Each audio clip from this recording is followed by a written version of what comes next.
Este ano, o Festival Internacional de Documentários É Tudo Verdade exibe 77 títulos de 34 países agrupados em diferentes mostras. A competição brasileira de longas e médias metragens reúne 7 trabalhos. Hoje é o primeiro dia. Abel Bechara e o Sandro Serpa adotaram Gael durante a pandemia e resolveram transformar esse processo em filme. Por que levar isso para as telas? A gente estava na pandemia, no meio da pandemia, naquele governo negacionista, ouvindo todo dia. Abel tinha perdido o pai, a gente estava super para baixo. E de repente a gente recebeu essa notícia que muda tudo, né? Tipo, temos uma criança para adotar. A gente virou essa chave. A gente falou assim, não. Conversando com os psicólogos, elas falaram, não, é muito importante ele conhecer a própria história, mandavam a gente fazer albinhos e tal. A gente falou, não vamos fazer um álbum, vamos fazer um filme para mostrar para ele qual que é a história dele. A princípio era só para ele, mas a gente achou que estava ficando bonito e resolvemos transformar num filme e colocar para outras pessoas verem também. Estamos morrendo de medo. Os amigos viram e estão gostando, estão se emocionando, mas agora a gente vai mostrar para todo mundo, né? Ô Bel, me fala da questão da exposição, né? Em algum momento você titubeou de, enfim, se expor tanto assim? Totalmente. Então, em todos os momentos, porque, na verdade, a gente... Você vai ficar me imitando? É verdade. É verdade. É. Não, é uma exposição danada, mas a gente sempre teve esse acordo de que, a princípio, era para o Gael. Esse tema, quando ele é abordado, muitas vezes ele é abordado de uma maneira muito romantizada. E a gente falou assim, ó, isso é tudo que a gente não vai fazer, a gente não quer romantizar a adoção. Mas a gente quer fazer um filme com esperança. Porque é o que o Gael nos trouxe. Foi a nossa opção de vida desde que o Gael chegou. Ele trouxe ternura, ele nos tirou daquela perplexidade, daquele isolamento e nos trouxe uma outra energia. E eu acho que isso está muito claro no filme. Ele tem essa energia de esperança mesmo. Gael, você já viu o filme? Você gosta de te ver lá na tela? Sim. O que você acha mais bonito? Cinema. Cinema. E como é que é o nome desse festival? É tudo verdade. É de verdade. E então, sente no meu colo. A paixão de um austríaco pelo Brasil, que gerou uma coleção de mais de 50 mil objetos, virou filme nas mãos do cineasta Renato Barbieri. Olha, o personagem é Johann Natter, né? João, né? Em austríaco. É um austríaco que veio com a comitiva da arquiduquesa Leopoldina, ainda não era imperatriz, né? Ela casou por procuração. E junto com ela era uma cientista, ela trouxe uma missão científica que chama Expedição Austríaca. E vieram, assim, muitos zoólogos, botânicos, artistas, viajantes. E o Natter veio como zoólogo, para aumentar a coleção do gabinete imperial, né, que eram os museus da época, lá na Áustria, Império Austro-Húngaro. Só que o Natter resolveu ficar.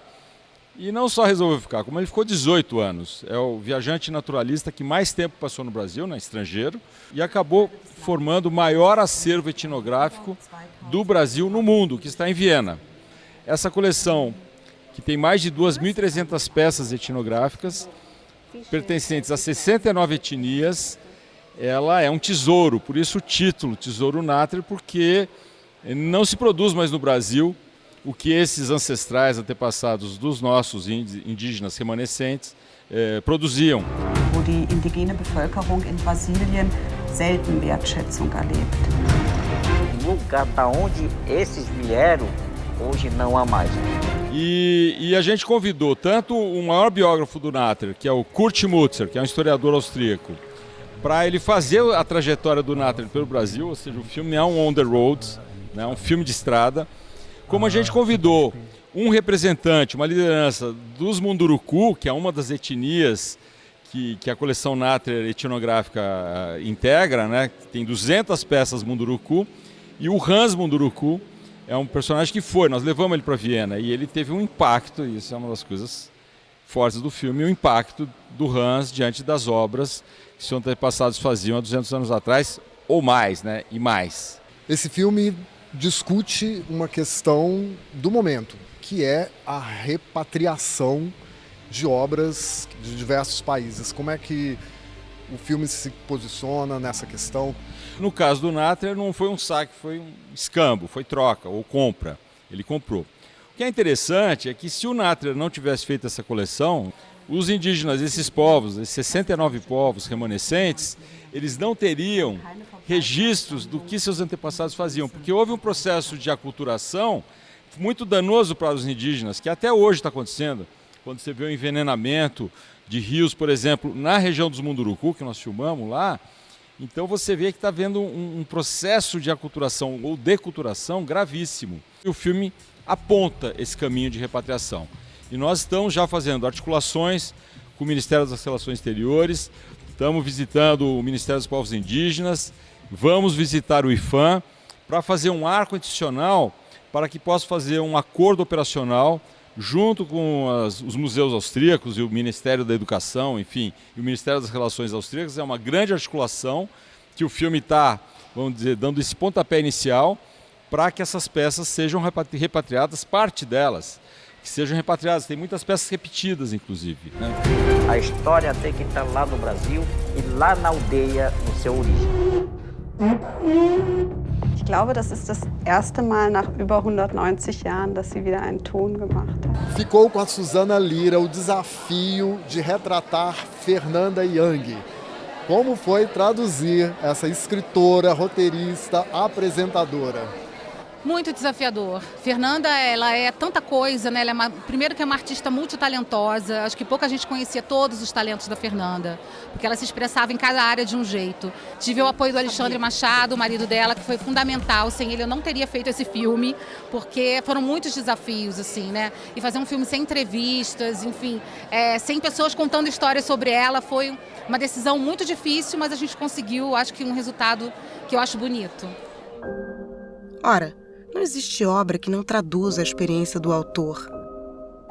O filme traz a narrativa para a Fernanda, para a primeira pessoa da Fernanda. Tem um flerte aí com uma linguagem mais experimental. E eu preciso dizer que o Ítalo Rocha, o montador, e a Clara Ayer, que foi a diretora assistente, foram pessoas fundamentais para que a gente conseguisse mergulhar nessa obra e conseguir chegar nesse âmago que eu acho que esses recortes, essas pinceladas dos 15 livros dela, das performances, da exposição que ela fez, tudo isso está no filme. Eu acho que isso sintetiza um pouco a alma dela. Então, assim, foi uma equipe maravilhosa que trabalhou durante 3 anos duramente no filme para chegar nesse resultado que a gente chegou. Quero ser livro, mas visto-me de noiva e dispo-me de mim. A Suzana me chamou quando o filme já estava pronto, que ela queria que alguns textos fossem narrados por mim. Eu fiz a peça, né? Eu fiz o pós-F durante 2 anos.